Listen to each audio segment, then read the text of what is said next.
ते हरामजादे दोन भाऊ आहेतच, ते ओवेसी.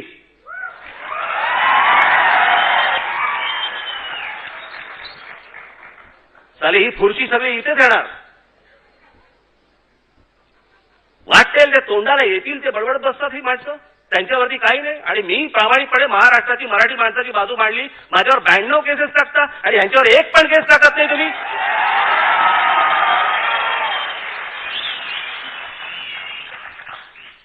हे सगळं सरकारी आशीर्वादाने. होय, मी जबाबदारीने बोलतोय, सरकारी आशीर्वादाने सगळ्या यांच्या गोष्टी सुरू आहेत की तुम्ही हे सगळे बोला, तुम्ही माती भडकवा, ज्याच्यात हिंदूंची माती भडकतील, मतदान आम्हाला. वेड्या वाकड्या गोष्टी मी महाराष्ट्रात नाही सहन करणार.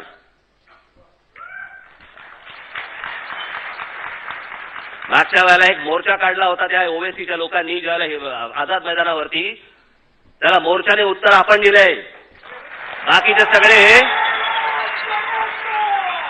बाकीचे लोक सगळे शेपट्या घालून बसले होते त्यावेळेला.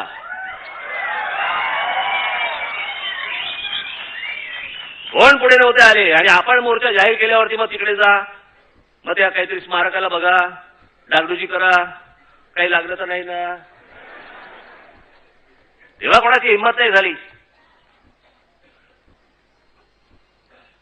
पण या ओवेसी आणि या सगळ्या बंधूंना आणि या बाकीच्या लोकांना मी सांगून ठेवतोय, आत्ता सांगतोय, आपल्या समोर सांगतोय, सर्वांच्या साक्षीने सांगतोय, वेड वाकडं जर महाराष्ट्रात काही घडवण्याचा प्रयत्न केला तर राज ठाकरेची गाठ आहे म्हणून लक्षात ठेवा तुम्ही सगळे.